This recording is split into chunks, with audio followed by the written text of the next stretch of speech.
Kami mau jujur sama Tuhan, kami mau bilang kami perlu Tuhan. Kami tidak bisa buat apa-apa tanpa Tuhan.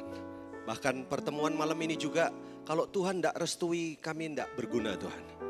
Itu sebabnya berkenanlah, restui pertemuan ini. Hamba-Mu bukan siapa-siapa, tidak bisa buat apa-apa. Aku hanya bergantung sepenuhnya kepada kekuatan Roh Kudus. Biar sebentar ketika firman ditabur, Tuhan bicara lebih jelas. Tuhan bicara lebih keras dari suara hamba-Mu. Sehingga setiap pria-pria yang menerima dan mendengar firman Tuhan, ada sesuatu di dalam hidup mereka yang diubahkan. Kami siap Tuhan, diubahkan, disembuhkan, dikuatkan, diperbaharui, dipulihkan, dinasehati, ditegur oleh kebenaran firman Tuhan. Itu sebabnya dengan hati yang rendah, di dalam dan demi nama Yesus Kristus. Pria-pria yang siap terima firman Tuhan, sama-sama katakan amin. Puji Tuhan. Bentar, kita tetap berdiri. Kita udah belajar itu belum? 1, 2, 3, belum ya? Oh, belum. Nah, boleh itu boleh. Jadi pria tuh ada yelnya, betul ya? Kita dulu ada di satu pergerakan sama-sama ya.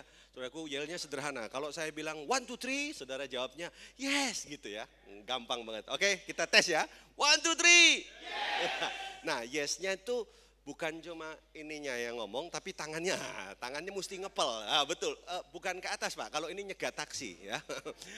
Tangannya mesti ke bawah, jadi 1, 2, 3, yes. Nah gitu. Nanti yang ketiga kali, saudara jawabnya 3 kali. Yes, gitu ya. Oke ya, tes dulu ya. 1, 2, 3. Yes. 1, 2, 3. Yes. 1, 2, 3. Yes. Wah, sebentar, jangan berdiri dulu. Jangan duduk dulu maksud saya. Nah, saudara, sekarang kita kasih variasinya begini. Kalau 1, 2, 3, yes, ya. 1, 2, 3, yes. Nah, baru yang ketiga, 1, 2, 3, yes. Nah, gitu ya. Oke, kita tes lagi ya. 1, 2, 3. 1, 2, 3. 1, 2, 3. Wah, sekarang tambah terakhir satu lagi. Ini supaya lebih mantap ya. 1, 2, 3. Nah, belum. Belum. Kakinya diangkat. Tapi satu aja gitu. 1, 2, 3. Yes. Nah, oke, siap ya. 1, 2, 3. 1, 2, 3. 1, 2, 3. Beritos kanan kiri 2 orang. Nah, ya silakan duduk ya. 1, 2, 3.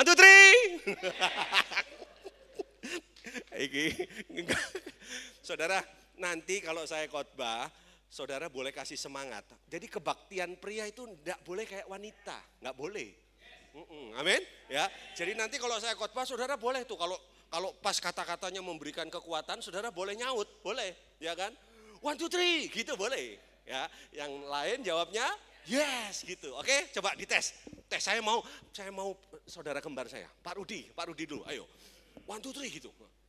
Loh, enggak. Saya ngomong sampean. Iya, 1, 2, 3 nih, ulang. 1, 2, 3, yes. Oh, gantian sebelah sini, ayo siapa? Bapak iya, silakan. 1, 2, 3, yes. Tapi ojo sampai ke seleo lo ya. Karena saya pernah teman saya ngomong, 1, 2, 3, ayo Ranto. Soalnya Sri kan temennya Ibu Lani ya. Oke, 1, 2, 3. Yes. Oke, wes senang sekali bisa ada di tempat saudara, dan ini yang ketiga ya. Setelah kebaktian hari Minggu kemarin, saudaraku, dan saya berharap saudara diberkati oleh firman Tuhan yang sebentar saudara akan dengar. Dan saya juga tidak lupa mau bilang terima kasih kepada Bapak Gembala yang saya sebut dengan hormat, sahabat saya Bapak Pendeta Hensan. Terima kasih, dan dengan Ibu tentu.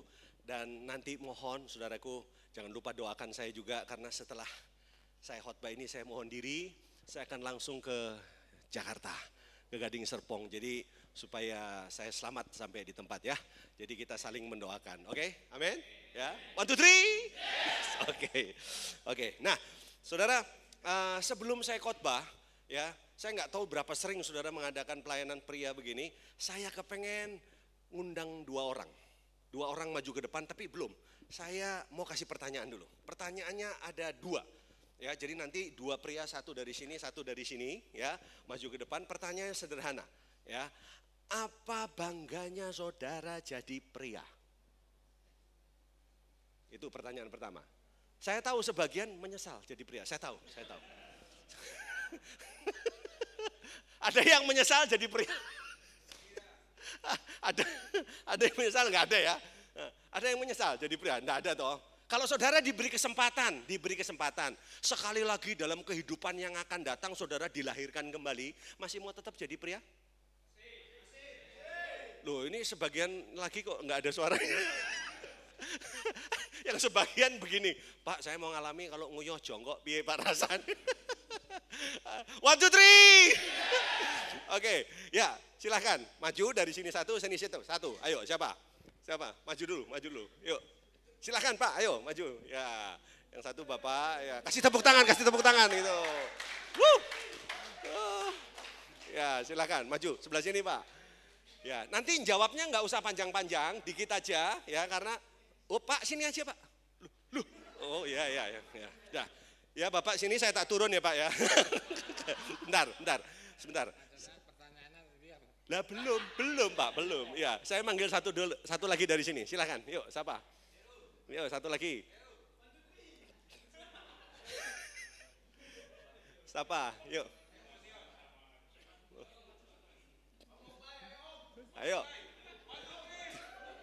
Ayo, yuk, siapa yuk? Ini saudara apa namanya?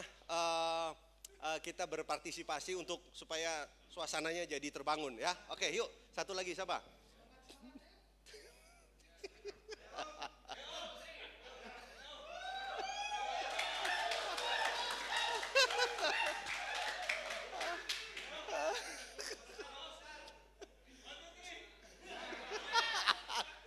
Yuk, ayo satu. Enggak apa-apa, anak muda juga boleh yang sebelah sini. Anak muda siapa? Enggak apa-apa, mewakili ini Bapak ini sudah cukup.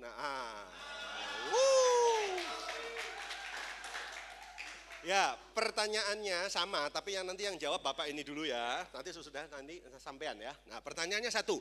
Apa Pak bangganya jadi pria? Itu yang pertama ya. Yang kedua, Pak siapa namanya ini?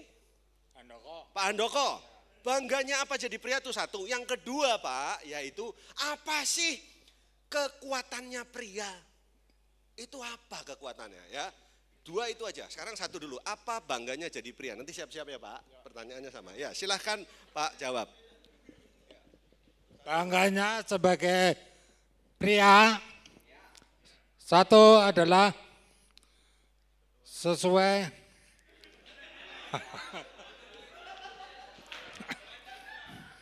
menjadi hamba Tuhan, pilihan umat Tuhan yang pria adalah yang utama yang di dalam pimpinan keluarga maupun memuji serta memuliakan nama Tuhan. Wah, luar biasa.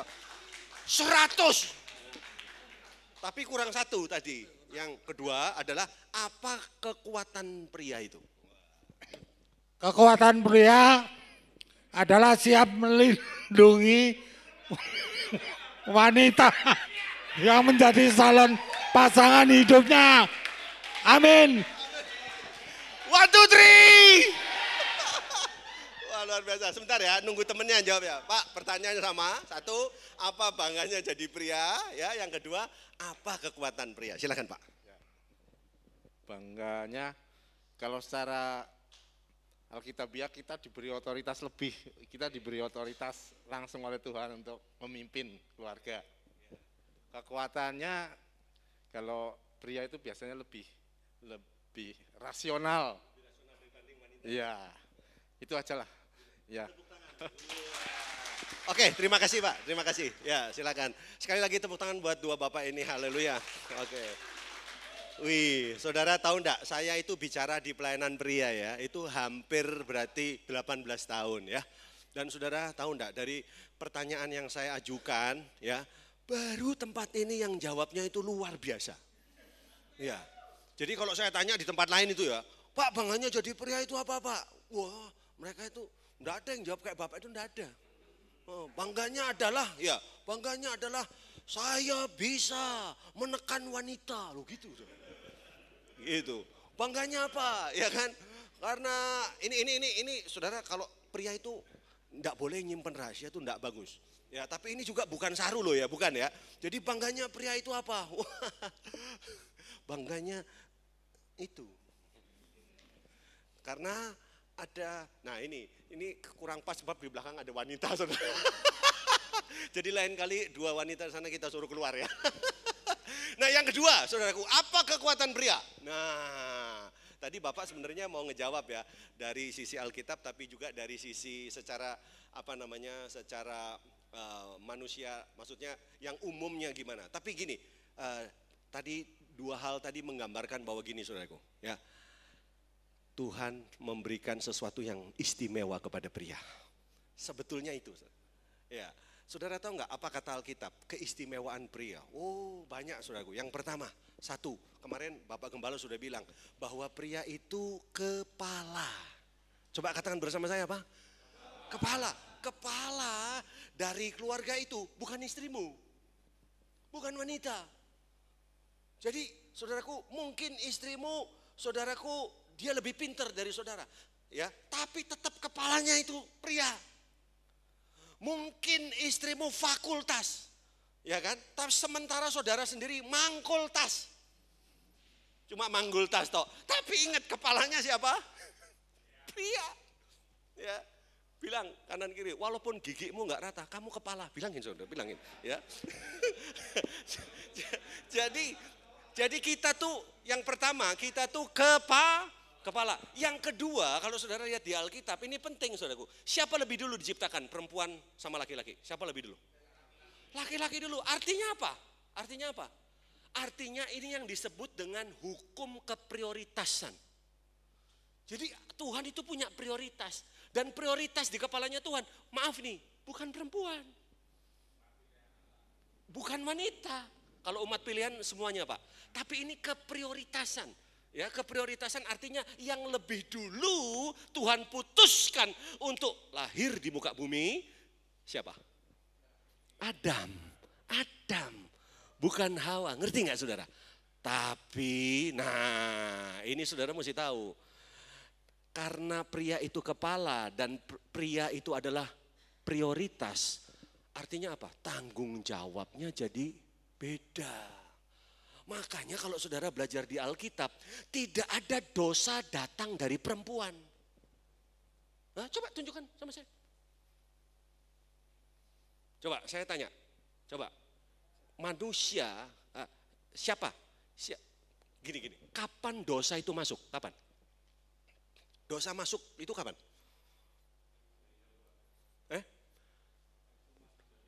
Iya, waktu makan buah itu dosa masuk, ya kan? Nah, masalahnya siapa yang makan pertama kali buah? Adam atau Hawa? Yang makan? Loh, kok ada dua jawabannya? Siapa yang makan pertama kali buah? Siapa yang Hawa? Angkat tangan. Siapa yang Adam? Angkat tangan. Yang lain maunya apa? Pak, dengar ya. Yang makan buah pertama kali itu Hawa. Dan dengar, ini kita waktunya kan nggak cukup, nanti Bapak Gembala yang terangkan. Itu saudara bisa lihat di Roma pasal yang ke-5. Saudara, dan saudara bisa temukan, saudara dengar baik ya. Waktu Hawa dia jatuh, atau waktu Hawa makan buah Pak.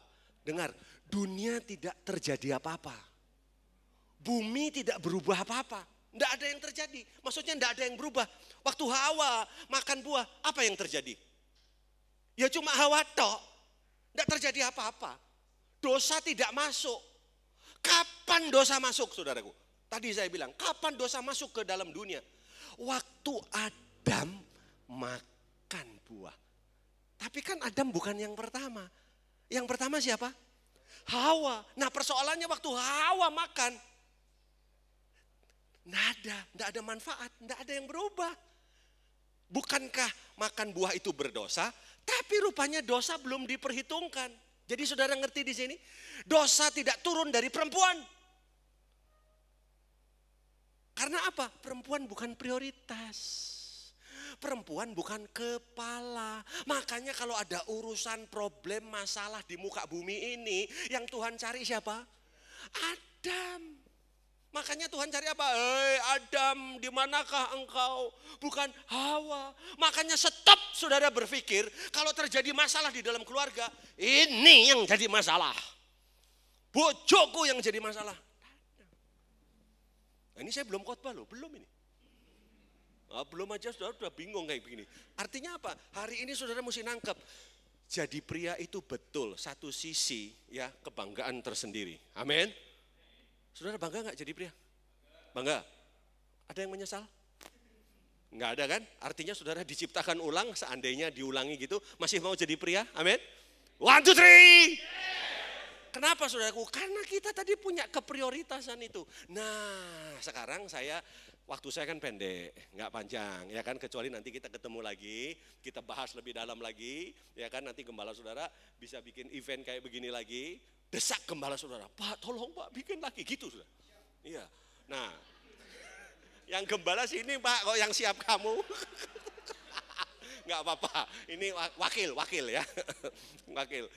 Nah, saudara, jadi saudara saudara karena pria itu penting tadi, saudaraku, maka tanggung jawab pria itu menjadi modal utama. Makanya saya tadi tanya, tahu enggak, kekuatan pria apa? Itu maksudnya bukan jorok, bukan. Tujuannya gini, ngerti enggak bahwa gini loh, dosa masuk karena pria, kutuk masuk karena pria. Tapi hal yang sama, penyelesaian akan dosa dan kutuk juga harus dari pria. Jadi pria itu pintu masuknya dosa, sekaligus pria adalah penyelesaian atas dosa. 1, 2, 3. Bilang kanan kiri, kamu ternyata adalah jalan keluar dari dosa. Bilang. Wah, mantap nggak? Iya kan? Jadi keluarga itu harus menghargai saudara. Harus, karena saudara itu pintu masuk dosa dan pintu keluarnya dosa. Makanya kalau prianya itu enggak berubah, saudaraku, wah bahaya, ngeri. Ya, ingat loh.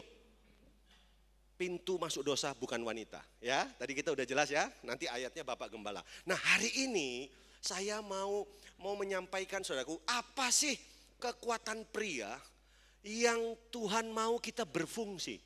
Loh, pria itu kuat itu kan harus ada fungsi toh. Saudara kuat lah apa kalau enggak berfungsi?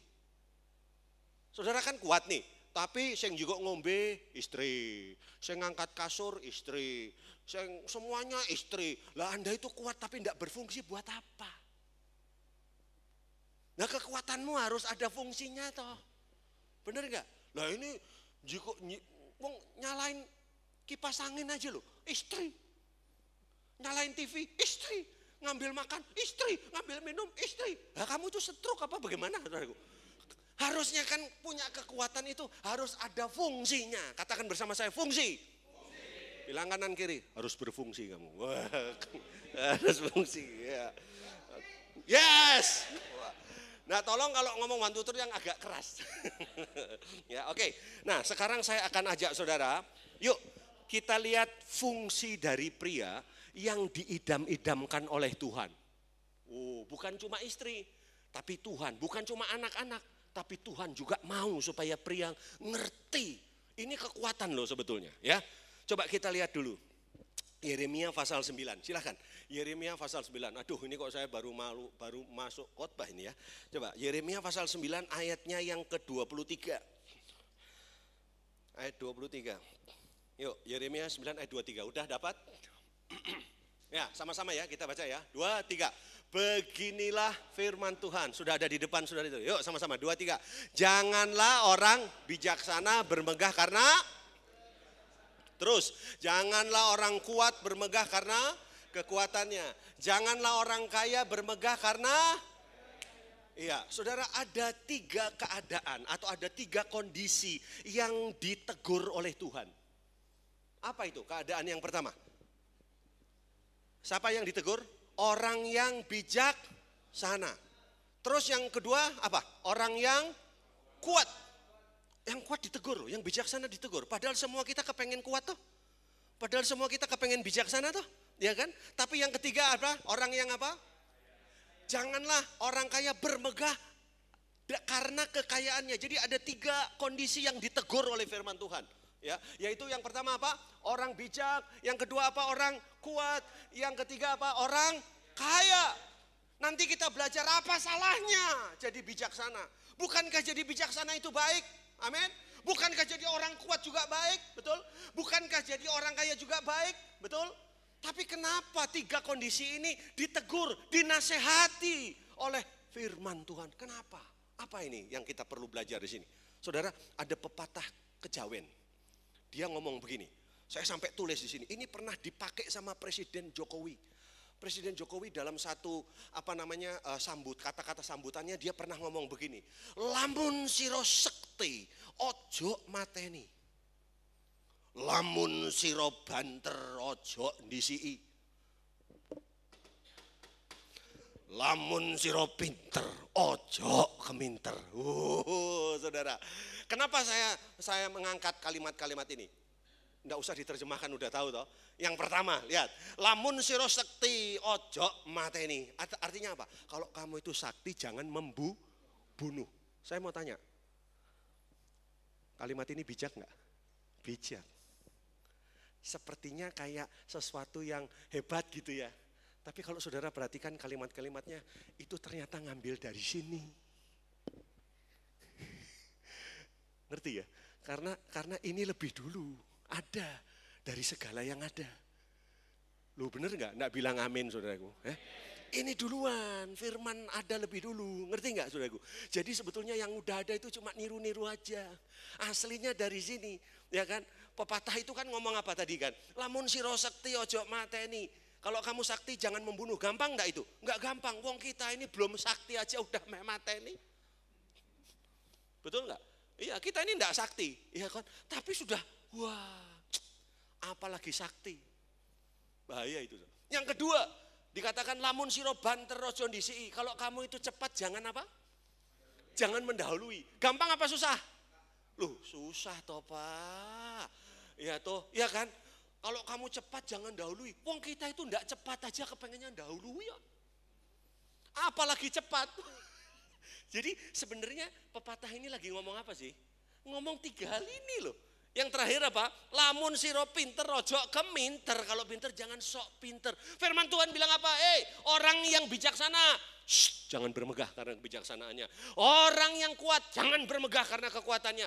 Orang yang kaya jangan bermegah karena kekayaannya. Padahal saya mau tanya, 3 hal ini dari siapa? Bijak, kuat, kaya dari siapa? Dari Tuhan, amin. Tapi, dengar, tapi ternyata begini, segala sesuatu yang dari Tuhan, kok bisa menjadi bumerang buat kita? Saya ulang. Kenapa ya? Segala sesuatu yang dari Tuhan kok bisa jadi bumerang buat kita? Bukankah kebijaksanaan dari Tuhan? Bukankah kekuatan dari Tuhan? Bukankah kekayaan dari Tuhan? Tapi bisa jadi bumerang gak buat kita? Iya. Bahkan saudaraku, kenapa ya segala sesuatu yang dari Tuhan kok ujung-ujungnya nanti ya ujung-ujungnya kok bisa melawan Tuhan? Betul. Nah, udah mulai ketemu. Ngerti ya? Jadi makanya saudaraku, hari ini kita mau belajar. Pria, engkau harus punya kebenaran ini. Engkau harus punya satu hal ini. Ini yang saya sebut dengan pagar. Coba katakan bersama saya apa? Pagar. Karena kalau saudara ya, saudara boleh kaya, saudara boleh bijak, saudara boleh kuat. Tapi kalau saudara nggak punya pagar yang nanti saya mau sampaikan, ya belum saya sampaikan, belum.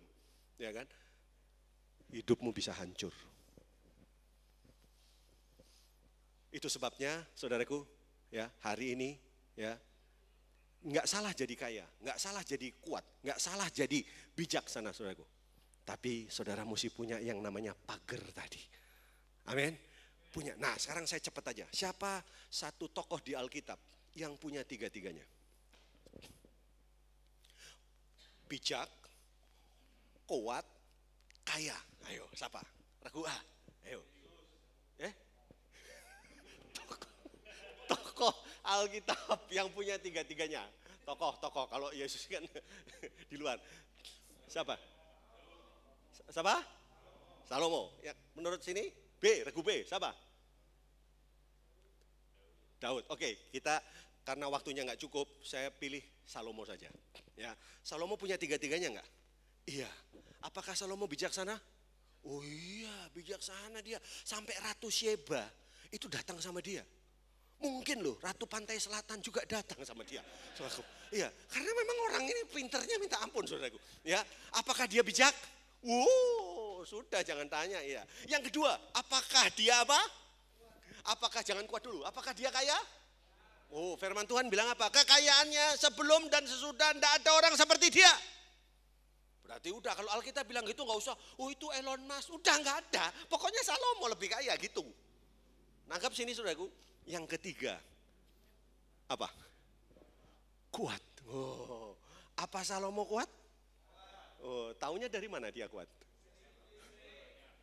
Nah, ini jawabannya dua. Nah, saya coba menurut apa? Menurut sini apa? Bininya banyak. Menurut sini apa yang kuat? Buktinya apa? Nah, apa? Nah, beda kan? Beda kan? Tadi siapa yang ngomong bininya banyak tadi? Ya nggak salah.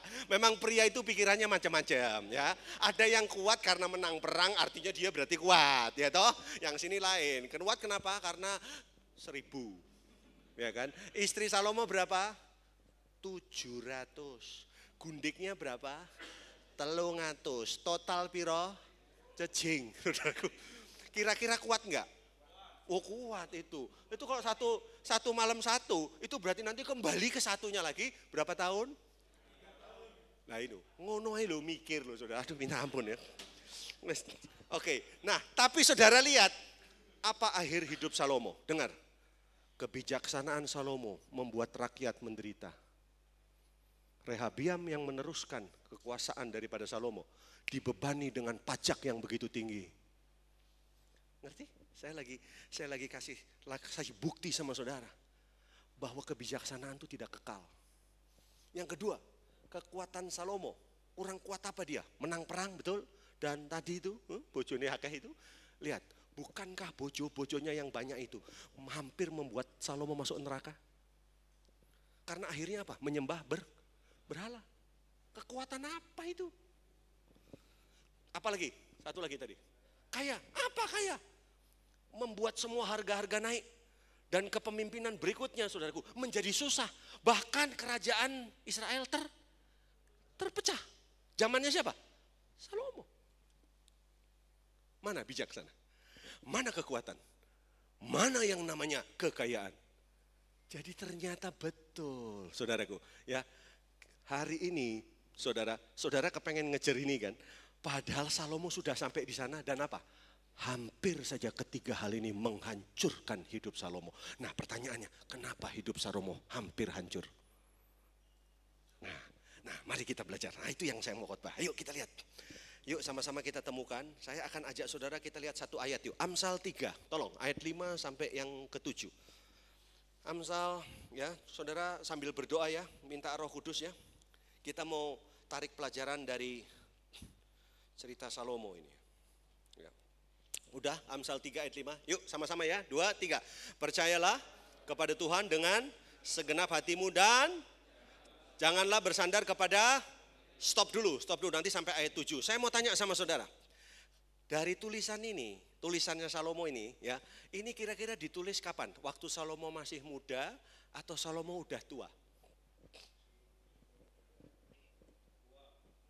Nah, ini jawabannya ada 2. Siapa yang masih muda? Muda apa tua? Dengar ya, dengar. Ini penting sekali. Kalau saudara menemukan kebenarannya, saudara akan punya sudut pandang yang baru. Ya, ternyata ini ditulis waktu Salomo sudah setengah tua. Belum tua sekali, karena waktu tua sekali itu kitab pengkhotbah. Kitab pengkhotbah itu Salomo waktu tua sekali. Ya, dia memberikan resume dari semua aktivitas kehidupannya dan keputusan-keputusannya itu adanya di kitab pengkhotbah. Tapi di Amsal ini Salomo setengah tua. Tapi bukan waktu Salomo muda. Nanti saya buktikan. Lihat apa yang dikatakan Salomo. Percayalah kepada Tuhan dengan segenap hatimu dan apa? Janganlah bersandar kepada pengertianmu sendiri. Masa mudakah ini? Enggak. Karena kalau Salomo menulis ini masa muda, enggak sampai 1000 istrinya. Dengan mengambil wanita sana sini sampai 1000, itu artinya dia menggunakan kekuatannya sendiri. Dia tidak mengandalkan kekuatan Tuhan. Dia tidak bersandar dengan kekuatan Tuhan. Padahal tadi bilang apa? Tadi Yeremia kan bilang apa? Jangan bersandar kepada kebijaksanaan. Jangan bermegah sama kebijaksanaanmu. Jangan bermegah sama kekuatanmu. Coba terus ayatnya yang ke-6. Ayat yang ke-6. Akuilah dia dalam segala lakumu, maka ia akan meluruskan jalanmu. Saya mau tanya, Salomo itu sampai 1000 orang itu, dia pamit sama Tuhan enggak? Enggak mungkin dong. Nah, saya setuju Pak. Jadi saudara enggak usah pamit. Kok Salomo bisa, saya enggak boleh Tuhan? Ada pikiran-pikiran begitu soalnya. Hati-hati saudaraku. Padahal kita harus mengakui dia dalam segala laku kita. Siapa yang setuju? Kalau saudara mau ngambil keputusan, kita harus berdoa dulu sama Tuhan. Amin? Berdoa enggak sama Tuhan? Tanya dulu enggak sama Tuhan? Mengakui itu artinya gitu, minta izin sama Tuhan. Tuhan ini jalanmu bukan. Ingat ya, ikan di air, di laut. Itu waktu seorang ngancing ikan, dia lempar umpan, ya saudara. Itu ikan enggak tahu loh, kalau itu berkat atau jerat. Betul? Emang ikan tahu? Berkat, jerat, nggak tahu dia. Tahu-tahu begitu, besoknya jadi ikan goreng di atas meja. Kenapa saudaraku? Dia nggak tahu. Ya karena ikan nggak berdoa kan. Ikan nggak mengerti ayat ini. Akuilah dia dalam segala lakumu. Terus yang berikut. Nah, saya mau tutup di sini. 7, sama-sama ya. 2, 3. Janganlah engkau menganggap dirimu sendiri apa? Bijak. Terus apa? Takutlah akan Tuhan dan wah, ini ternyata saudara di masa tuanya Salomo insaf. Percaya, setuju enggak? Ya kan, bahwa umur pengaruh enggak Pak? Iya pengaruh. Bapak ini saya bisa, ini sekarang kan rambutnya udah putih nih, mirip-mirip saya ya. Saya yakin ini kan mudanya ganteng, wong tuanya aja masih ganteng. Iya kan? 1, 2, 3 ya. Ya. Jadi saya bisa kira-kira ini mudanya kayak apa, ya kan? Banyak yang tulumis kuntul baris pasti saudara. Ya, apalagi Bapak Rudi. Wah, itu. Umur segini aja gantengnya kayak begitu. Ya, apalagi waktu masih 20. Waduh, saudara, ya kan? Diikuti oleh banyak dayang-dayang. Ya, tapi Pak, dengar baik. Ternyata Salomo di masa tuanya ada kesadaran muncul. Makanya saudara, saya percaya begini. Tuhan itu nggak pernah meninggalkan kita. Cuma masalahnya enggak semua orang diberi kesempatan punya umur tua. Lah itu masalahnya Pak. Masalahnya situ. Nasihati anak muda sama nasihati orang tua kan beda toh. Ya waktu saudara umur muda lihat, wah keras kepala kan. Tapi kan ada juga yang sampai hari ini masih keras kepala ya toh. Nah, ada juga kan, ya kan? Tapi begitu nambah karena gini loh. Saudara tahu nggak? Ya, saudara ngerti. Kekuatan pria itu sebetulnya adanya di mana? Menurut kacamata duniawi, itu kekuatannya adanya di 2. Yang pertama jika duit. Wah pria itu kalau duitnya banyak, wah wis. Yang kedua apa? Kekuatan pria, kesehatan. Betul nggak? Pria kalau duitnya banyak, minta ampun, udah jadi Tuhan itu. Yang kedua, kekuatan pria apa? Kesehatan, karena kesehatan hubungannya sama, maaf ini, sama seks. 3 huruf tuh, S, E, ek. Jadi apa? Sek. Maksudnya kalau enggak sek, sesek. Nah itu, ya kan artinya apa? Wah itu, kenapa pria senang seks. Kenapa kuat di seks gitu loh. Kenapa? Karena sehat. Makanya Tuhan seringkali, maaf ya, mau mendewasakan pria, mau mendidik pria, yang dipukul apa? 2 hal. Keuangan, yang kedua apa? Kesehatan. Kalau udah kesehatan dipukul, kan kuine ngentok, lemes, ya toh? Lentur. Kok bahasanya bagus ya sini ya. Jadi barang ini bagus loh. Wah saya bawa nanti ke luar negeri ini. 1, 2, 3. Lentur. Kok iso loh ya. Kok ono maneh ning kene ngeplek. Orang bisa ngapak-ngapak ya. Nah jadi saudara ya kekuatan pria itu sebenarnya ada di sana. Makanya Salomo itu di masa tuanya, apa nasihatnya? Jangan engkau menganggap dirimu sendiri bijak. Itu seolah-olah Salomo mau ngomong gini, dengar pria-pria. Kan Salomo pria. Dia mau kasih tahu gini, ya aku gitu, bijaksana punya, kuat punya, duwe akeh punya. Tapi di satu titik saya mau beritahu dari hati ke hati, bicara tentang pengalaman. Dengar, semuanya tidak ada artinya. Jangan nganggap kamu itu bijak karena kamu bijak. Tapi apa? Takutlah akan Tuhan. Wah, keren ya. Nah ini saya baru khotbah, tadi belum. Nah ini. Jadi saudara udah tahu kira-kira ujung khotbah saya kemana? Apa kira-kira? Takut akan Tuhan. Nah pertanyaan saya, saudara ngerti nggak takut akan Tuhan itu kayak apa? Nah, tahu nggak takut akan Tuhan itu apa? Sepakat nggak bahwa takut akan Tuhan itu abstrak? Saudara tahu lukisan ada macam-macam kan? Ada lukisan real, ada lukisan abstrak. Abstrak itu artinya apa? Kita nggak ngerti kalau tidak dijelaskan sama yang ngelukis. Saudara pernah lihat lukisan kan bentuknya yang nggak karu-karuan karena abstrak. Kalau kita nggak punya jiwa seni, apalagi kalau nggak seneng dengan lukisan, terus abstrak, disuruh beli harganya mahal, nggak mau kita. Karena nggak tahu. Tapi nanti kalau udah dijelaskan sama yang ini, kamu lihat goresannya begini, warnanya begini, kamu gini, coba imajinasikan, baru keluar gambarnya.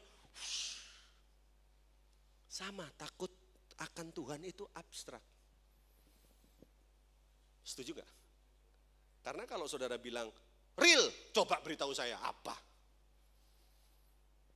Nah, iya kan? Nah makanya saudaraku, tapi saudara sepakat dulu ya, sepakat ya.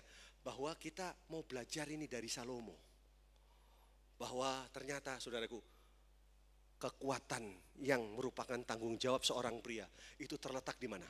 Di takut akan Tuhan. Yang hebat gini, takut akan Tuhan dihubungkan dengan apa? Menjauhi kejahatan. Satu kali saya sebut nama ya, John Bevere. Dia memberikan nasihat kepada siapa tuh? Jim Bakker. Jim Bakker, ini saudara bisa lihat di TikTok, ada. Jadi kalau saya ngomong gini bukan ngadi-ngadi, bukan saudaraku. Ya, bukan ngada-ngada maksudnya saudaraku ya. Nah, Jim Bakker itu masuk penjara satu kali. Karena masalah morality dan money. Saudaraku, ada pokoknya soal tax avoider. Ya, saya nggak perlu menjelaskan lebih detail. Lalu didatangi oleh temannya namanya John Bevere. John Bevere itu bilang sama si Jim Bakker, Jim, sesama hamba Tuhan nih, dia bilang begini, apakah kamu mengasihi Tuhan, Pastor Jim Bakker? Jim Bakker itu bapak rohaninya dari John Evans ini. Ini ngomong-ngomong saya ngomong ngerti nggak orang-orang ini? Ya, saya anggap ngerti lah ya. Ya. Nah, saudara tahu nggak? John Evans ini itu yang bicara soal keuangan, termasuk hamba-hamba Tuhan di seluruh Indonesia. Itu ngerti, kalau yang saya sebut namanya. Nah, Jim Bakker, saudaraku ditanya sama John Bevere, Jim, apakah kamu mengasihi Tuhan? Jim Bakker dengan lantang dia menjawab, apakah kamu ragu kalau aku mengasihi Tuhan? Ngerti ya? Apakah kamu ragu? Lalu John Bevere bilang begini, Jim, saya tanya sekali lagi, apakah engkau mengasihi Tuhan? Hei, diterjemahkan pakai bahasa Indonesia tentu ya. Hei, John, saya pun tidak ragu kalau saya mengasihi Tuhan. Yang ketiga kali, Jim, apakah engkau mengasihi Tuhan? Mirip kayak Yesus melayani siapa itu namanya? Petrus, saudaraku. Untuk yang ketiga kalinya, apakah engkau mengasihi aku? Gitu saudara, ya. Apakah engkau mengasihi Tuhan? Lalu tiba-tiba si Jim Bakker tertunduk. Kurang lebih ada 1 menit terdiam. Lalu kemudian dia jawab begini kepada John Bevere. John, kamu betul. Kamu tidak ragu kalau aku mengasihi Tuhan. Sebelum dijawab lebih jelas, John Bevere bilang begini. Jim, kalau engkau berkata engkau mengasihi Tuhan, kenapa kamu ada di sini? Di penjara maksudnya. Ngerti? Di situ tersadarlah si Jim Bakker. Lalu dia bilang begini, kamu betul, John. Aku mengasihi Tuhan, tapi aku tidak takut akan Tuhan. Hei, nangkap sesuatu? Apakah engkau mengasihi Tuhan? Saya nggak mau tanya itu. Takut Tuhan kak? Karena hanya takut akan Tuhan yang membuat orang menjauhi kejahatan. Berapa banyak orang mengatasnamakan aku mengasihi Tuhan, tapi dosa jalan terus. Berapa banyak orang mengatakan aku mengasihi Tuhan, saudaraku, tapi melakukan hal-hal yang keluar dari kehendak Tuhan. Bukan dia nggak mengasihi Tuhan, tapi karena dia tidak punya respect akan Tuhan. Pria, engkau tidak pantas menerima hormat kalau engkau tidak tahu memberi hormat kepada Tuhan. Kalau engkau tidak punya rasa hormat kepada Tuhan, karena berarti kita bukan pria terhormat. Karena pria yang dihormati adalah pria yang punya rasa hormat kepada Tuhan. Apa artinya? Karena takut akan Tuhan itu bukan scare. Tetapi bahasa Inggrisnya apa? Takut akan Tuhan, fear of the Lord. Bukan scare. Kalau kita lihat ular itu scare. I am scared karena ada ular, saudaraku. Tapi bukan I fear, bukan enggak ngerti ya? Karena fear of the Lord itu punya unsur apa tadi? Respect. Udah dapat kuncinya? Nah sekarang saya tutup dengan satu contoh. Buka Kejadian pasal 20. Ayatnya cari sendiri. Oh jangan. Ayat 1. Coba lihat. Yuk kita belajar yuk sama-sama ya. Lalu Abraham berangkat dari situ ke tanah Negeb dan ia menetap antara Kades dan Syur. Ia tinggal di Gerar sebagai orang asing. Di Gerar. Terus kemudian apa? Oleh karena Abraham telah mengatakan tentang Sarah istrinya dia saudaraku, maka Abimelek Raja Gerar, jadi Raja Gerar menyuruh mengambil Sarah. Terus ayat yang ketiga.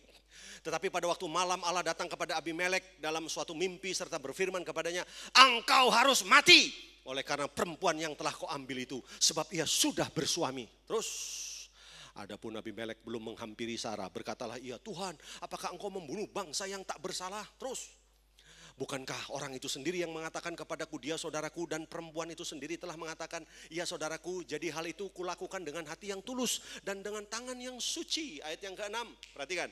Lalu berfirmanlah Allah kepadanya dalam mimpi, aku tahu juga bahwa engkau telah melakukan hal itu dengan hati yang tulus. Maka aku pun sama-sama apa? Telah apa? Katakan bersama saya, telah mencegah. Lebih keras lagi, telah mencegah. Yang mencegah siapa? Tuhan. Perhatikan loh saudara, ini nanti saudara ngerti ya, nanti saya akan terangkan. Tuhan mencegah Abimelek untuk apa? Untuk engkau berbuat dosa terhadap aku. Sebab itu aku tidak membiarkan engkau menjamah dia. Nanti kalau saudara baca ayat yang ke-7, coba lihat ayat yang ke-7, apa di situ? Jadi sekarang kembalikanlah istri orang itu. Udah cukup. Nanti saudara akan lihat ayat berikutnya bahwa Abimelek mengembalikan istrinya siapa? Abraham. Saya lagi ngebahas apa nih tadi? Fear of the Lord. Takut akan Tuhan. Takut akan Tuhan itu apa? Kan tadi saya bilang abstrak. Nah makanya saya mau tinggalkan pesan kepada saudara. Apa sih takut akan Tuhan sehingga saudara keluar dari pintu ini. Saudara ngerti bagaimana mempraktekkan takut akan Tuhan. Ini ceritanya tentang apa? Suami istri Abraham sama Sarah. Saya nggak mau terlalu mendramatisir. Pokoknya Sarah cantik gitu. Gitu ya, Sarah cantik, udah jelas raja itu kualitasnya tinggi, jadi memang cantik itu di Sarah itu. Kira-kira usia berapa Sarah coba? Usia berapa kira-kira?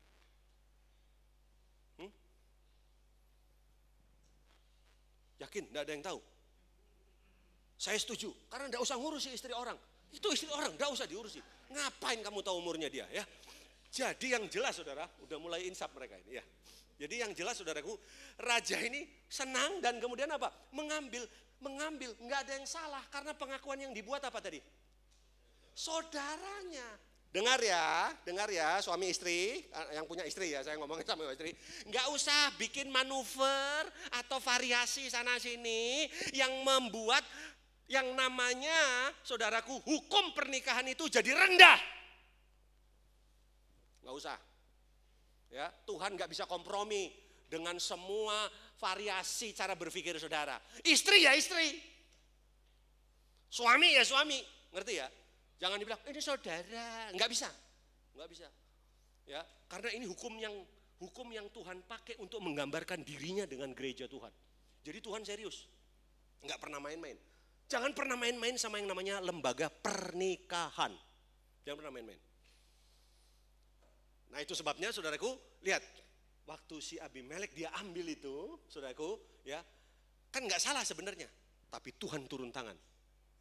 Kalau soal perkawinan Tuhan turun tangan. Saudara, kalau mau tahu Tuhan ada nggak, coba main-main sama pernikahan. Coba deh, coba. Nanti kan Tuhan turun tangan, coba.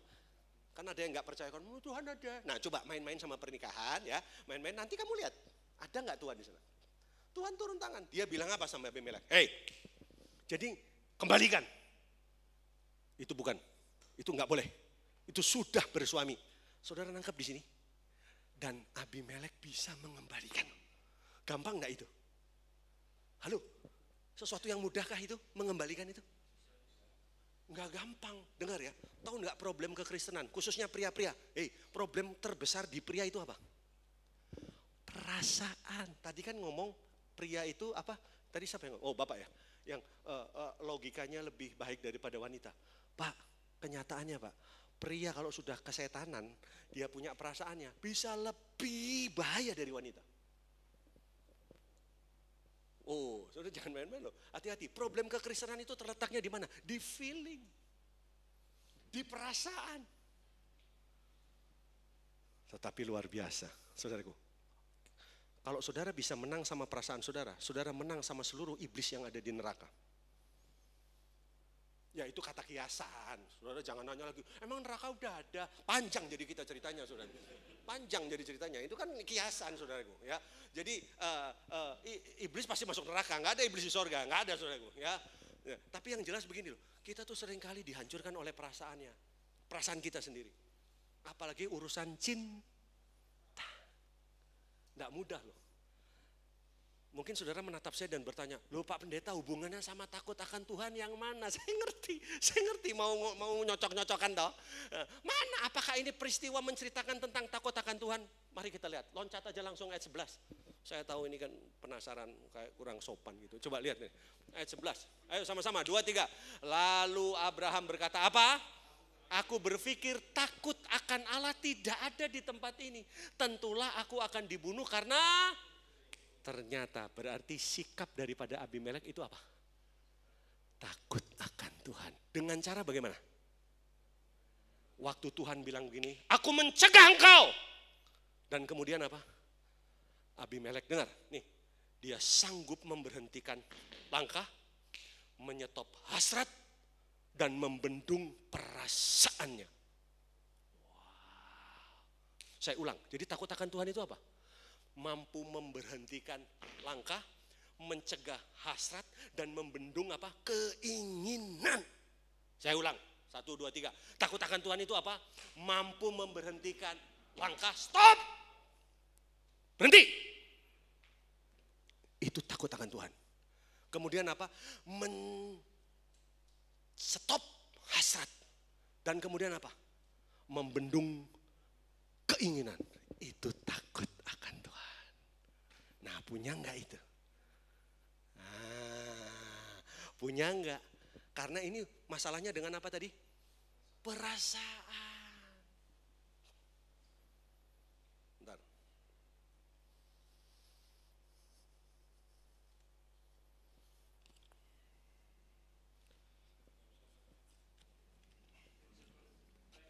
Loh enggak, saya mau kipas-kipas. Percaya toh? Percayalah ya. Saya ingin memberi kepada saudara 100.000. Kebetulan saya dapat berkat, jadi saya mau bagi-bagi sama saudara, ya kan? 100.000, lumayan toh? Ya, percaya dong masa saya enggak, ya kan? Cuma saudara percaya ini bisa jatuh ke tangan saudara? Percaya? Percaya? Percaya. Ya. Tapi waktu saudara ngomong percaya, ini apakah ada di tangan saudara? Tidak, masih di tangan saya. Artinya iman tanpa perbuatan adalah mati. Betul? Iya, jadi iman itu harus ada perbuatan. Coba, siapa yang punya iman? Ya tentu satu orang aja, ya kan? Satu orang aja. Oh, kamu oke. Kasih tepuk tangan dulu.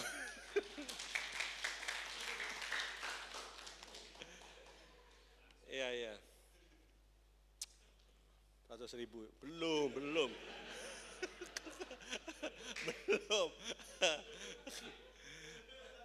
Oke. Karena dia sudah memenuhi syarat ya toh. Dia beriman tapi juga punya tindakan. Barang siapa beriman dan bertindak maka dia akan mendapatkan. Jadi begini, kamu kan namanya juga ilustrasi.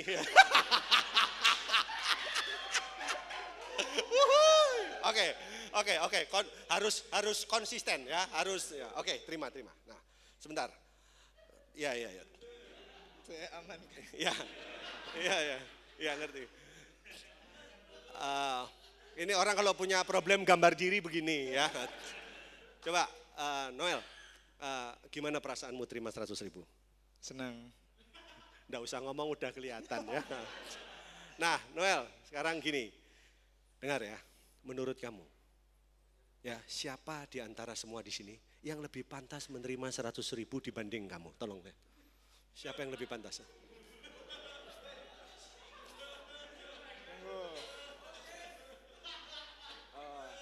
Siapa? Kamu suruh maju ke depan. Kak Heru. Kak Heru mana tuh? Oh, maju. Iya, maju sini. Saya keluar lagi.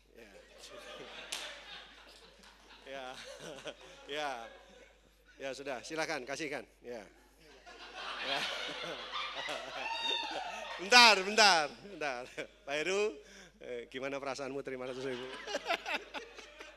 Udah kelihatan ya, nggak usah dijawab dah ya. Sekarang saya tanya sama dia, perasaanmu gimana? Senang. Aduh, minta ampun ya. Itu kan Bapak, dia belum tentu Pak. Karena sebagai pelaku beda Pak. Enggak, ini saudara pelajaran bisa ambil. Ya. Dia mungkin perlu 100.000 tadi. Lalu dia dapatkan. Ya kan? Tapi kemudian dapat perintah untuk diberikan kepada orang yang lebih perlu. Dan dia lepaskan itu. Dan buktinya sekarang uangnya ada di Pak Heru. Ya kan? Betul kan? Pelajarannya apa tuh? Simple. Dia bisa mencegah hasrat.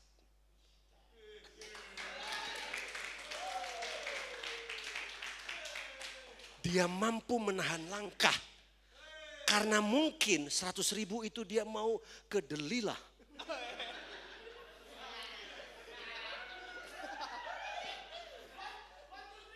Yes. Tapi dia mampu, ngerti saudaraku, membendung keinginannya. Dan kemudian menyerahkan itu kepada rencana Tuhan. Dengar. Dengan cara bagaimana? Dengan cara tadi. Melepaskan haknya dan memberikan kepada orang yang lebih perlu. Dan hebatnya Tuhan itu selalu punya prinsip yang sama. Kalau engkau berani memberi, engkau akan mendapatkan lagi. Wah, makasih Pak. Ya, terima kasih. Yes. Ya cepat pulang supaya saya belum berubah pikiran ya, tolong. Tolong Pak Gembala perhitungkan tadi. Ada lagi yang mau maju ke depan? Entek duetku. Saudara, tadi dapat sesuatu? Pria, engkau harus belajar dari ilustrasi tadi. Bagaimana engkau harus bisa menang sama perasaanmu. Baru saja menerima, baru senyum sebentar. Tapi rela membendung hasratnya. Karena apa? Takut akan Tuhan ada dalam hidupnya. Saya tutup dengan satu ayat. Buka Amsal pasal 4 ayat yang keempat. Nah, udah. Aduh, bisa selesai juga. Sorry. Amsal pasal 4. Saudara bisa mulai dari mana ya? Sebentar. Saya pilih ayatnya, saudara. Amsal pasal yang keempat, kita lihat dari ayatnya jangan langsung keempat, dari ayat 1 dulu. Ayat 1, coba lihat. Amsal pasal 4 ayat 1. Yuk kita baca sama-sama ya. Amsal pasal 4 ayat 1. Yuk sama-sama 2, 3. Dengarkanlah hai anak-anak, didikan seorang ayah dan perhatikan supaya engkau beroleh pengertian. Terus, karena aku memberikan ilmu yang baik kepadamu, janganlah meninggalkan petunjukku. Terus, karena ketika aku masih tinggal di rumah ayahku sebagai apa? Anak lemah dan sebagai anak tunggal bagi ibuku, aku diajari ayahku, katanya apa? Biarlah hatimu memegang perkataanku, berpeganglah pada petunjuk-petunjukku, maka engkau akan. Saudara, saya mau tanya, ditulis di masa tua atau masa muda? Tadi saya udah bilang, masa setengah tua. Ngerti nggak? Jadi Salomo sedang membandingkan dirinya yang sudah hampir tua dengan Salomo waktu masih kapan? Waktu masih kecil. Dia lagi membandingkan, dia seolah-olah mau ngomong begini loh, bahwa gini loh, dia mau kasih tahu nih, Salomo kecil dengan Salomo besar beda nasibnya. Dia seolah-olah merindukan, aku kepengen dong dulu waktu aku masih kecil. Kapan? Aku diajari oleh ayahku katanya. Ngerti gak saudara? Ngerti gak? Dia lagi bernostalgia. Dia lagi ngasih nasihat sama dirinya sendiri. Bahwa dulu waktu dia masih kecil, dia punya ayah. Dia punya orang yang bisa tegur dia. Dia punya orang yang bisa nasihati dia. Dia punya orang yang bisa ngomong begini, stop langkahmu, berhentikan hasratmu, berhentikan keinginanmu. Tapi sekarang setelah aku jadi tua, apalagi waktu aku jadi bijak, apalagi waktu aku jadi kaya, apalagi waktu aku jadi kuat, tidak ada satu orang pun yang bisa menasihati aku. Seolah-olah dia mau kasih tahu begini, hei pria-pria, belajar daripada aku. Sekarang pertanyaan saya, saudara punya nggak orang yang bisa nasihatin saudara? Ada nggak orang yang bisa begini, stop, back off, mundur, jangan. Hentikan, stop hasratmu. Ada enggak? Salomo meng-create semuanya. Seolah-olah siapapun tidak bisa menyentuh dia. Enggak ada yang berani ngomong sama dia. Karena apa? Dia udah rasa kuat. Dia udah rasa bijak. Dan dia sudah rasa kaya. Kami sebagai hamba Tuhan tidak mudah loh. Apalagi kalau punya jemaat, ya kan? Pinter, kaya. Iya toh? Kuat. Kadang-kala kalau kita mau nasihati, sugih sapa kowe mbak aku. Bisa begitu loh saudara. Pinter siapa kamu sama saya. Bisa begitu, enggak gampang kita jadi hamba Tuhan. Betul? Berapa banyak saya ngobrol-ngobrol saudaraku sama ada jemaat-jemaat ngobrol. Serasa dia lebih pinter dari orang yang diajak ngobrol. Gitu saudara. Enggak mudah saudaraku. Tapi Salomo ngajari kita, hei, bahwa aku kepengen seperti dulu ada orang yang bisa nasihatin saya. Tapi kan sekarang Daud bapaknya udah gak ada. Mau belajar takut akan Tuhan? Harus ada orang yang memberi nasihat sama saya. Menurut saya siapa orang itu? Menurut saya miliki bapak rohani. Miliki keluarga rohani. Kalau saudara nanti ke tempat saya dipanggil papi saudara. Saya dipanggil, ada yang panggil saya babe. Pastor Hensan juga tahu. Ada yang panggil saya father saudaraku. Saudara, bukan kebetulan saudara punya gembala. Tapi jangan cuma lihat, maaf, Pak Hensan sebagai gembala. Saudara harus lihat dia juga sebagai bapak rohani. Yang kapan? Yang diberi ruang untuk gini.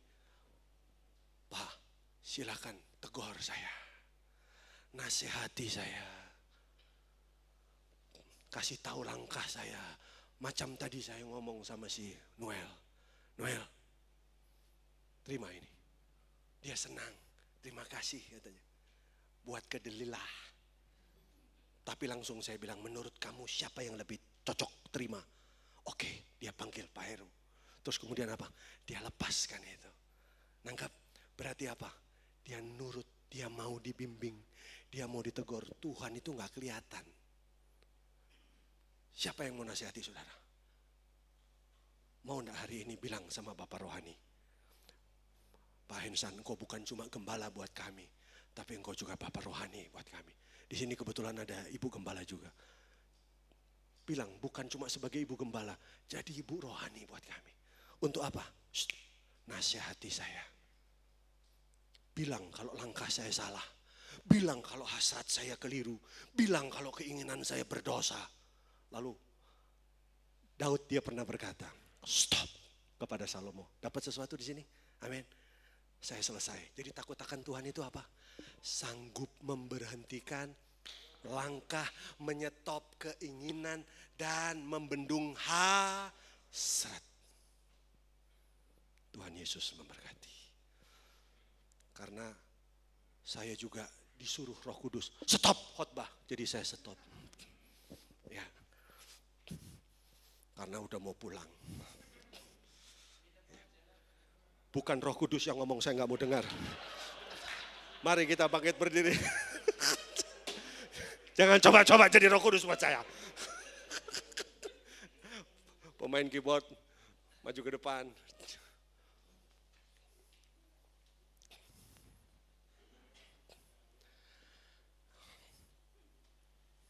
Saudara diberkati, amin.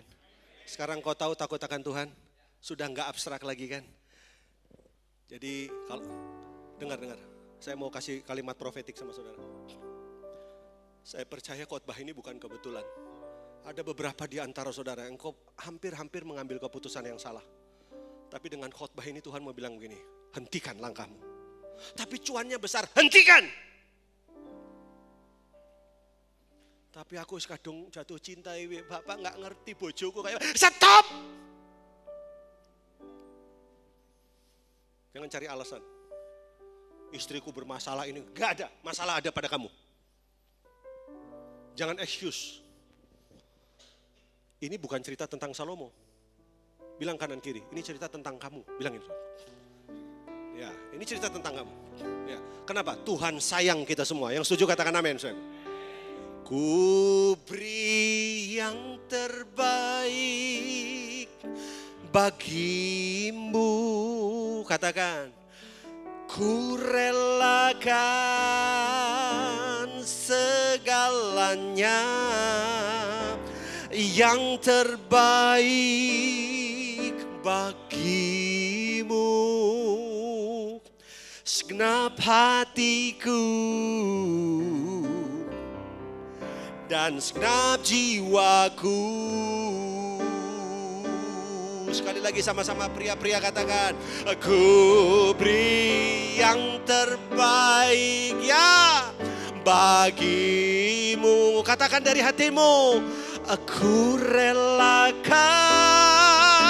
segalanya yang terbaik. Bilang sama Tuhan, segenap hatiku Tuhan, segenap hatiku dan segenap jiwa. Pak Ensan, engkau bukan cuma gembala, engkau Bapak rohani buat pria-pria ini. Setuju? Amin. Saya minta Bapak rohani maju ke depan, doakan anak-anak rohanimu supaya mereka belajar tahu apa artinya takut akan Tuhan. Ku beri bagimu, ku relakan segalanya yang terbaik bagimu, segenap hatiku dan segenap jiwaku.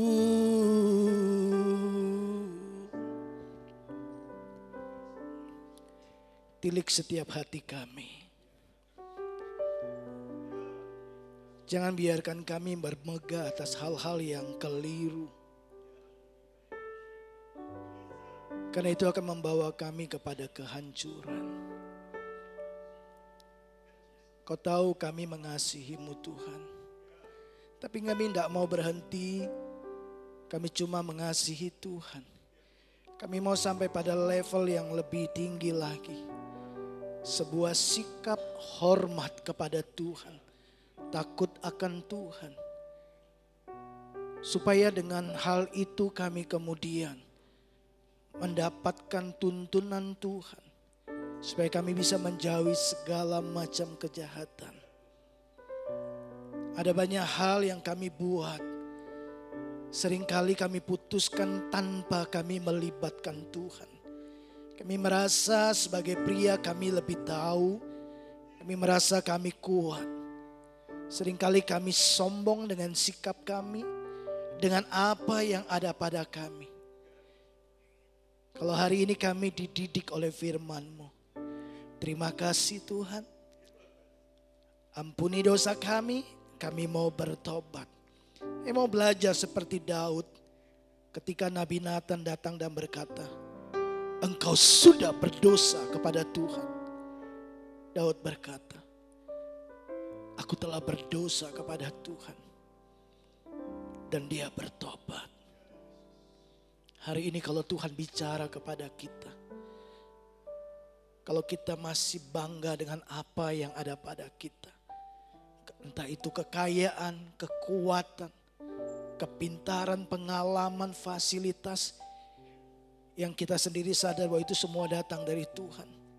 Tapi kalau itu kita banggakan melebihi Tuhan yang telah mempercayakannya kepada kita, kita ada di jalan yang berbahaya. Kalau kita mau bermegah, bermegahlah karena kita takut akan Tuhan, karena kita mengenal Tuhan. Terima kasih Bapa di surga, terima kasih buat firman-Mu. Terima kasih buat hamba-Mu yang sudah menyampaikan seluruh isi hati-Mu kepada setiap kami. Kami tahu waktu Engkau menegur kami, karena Engkau mengasihi kami. Waktu Engkau mengarahkan kepada kami, Engkau juga mengasihi kami. Waktu Engkau mendidik kami, itu juga karena Tuhan mengasihi kami. Terima kasih buat firman-Mu. Kami tidak puas hanya mengetahui firman. Kami mau menghidupi firman Tuhan. Terima kasih Bapa di surga. Kami berdoa buat Pak Nathan yang sebentar akan meninggalkan tempat ini kembali ke Jakarta. Tuhan, pimpin perjalanan hamba-Mu ini. Biarkan Tuhan sendiri yang memimpin, menyertai dan membuat perjalanannya berhasil. Tiba di rumah, kumpul dengan semua keluarga dalam keadaan yang baik-baik saja, sehat dan diberkati oleh Tuhan. Jauhkan dari segala macam kerusakan mobil, jauhkan dari segala macam mara bahaya, maut dan semua bentuk-bentuk hal yang mendatangkan kerugian. Singkirkan semua itu.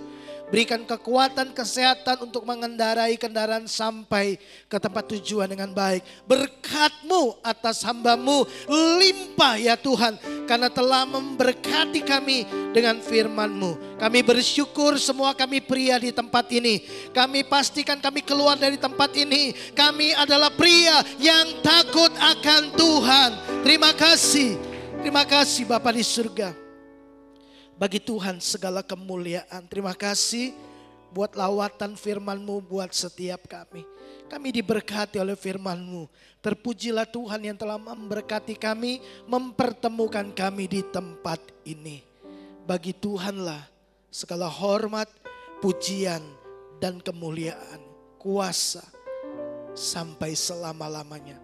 Kau layak dimuliakan. Kami bersyukur, kami selesai dengan pertemuan pria kami malam ini. Dan kami percaya Tuhan senantiasa bersama dengan kami, menjadi penasehat yang terbaik dalam hidup kami. Firman-Mu menjadi otoritas tertinggi dalam hidup kami yang kami akan patuhi, yang kami akan taati. Terima kasih Bapa di surga. Di dalam dan demi nama Yesus Kristus, setiap kita yang diberkati lewat pertemuan ini sama-sama katakan amin. 1, 2, 3. 1, 2, 3. 1, 2, 3. Yes, yes, yes. Oke, selamat malam Bapak Ibu. Terima kasih, Tuhan Yesus memberkati kita semua.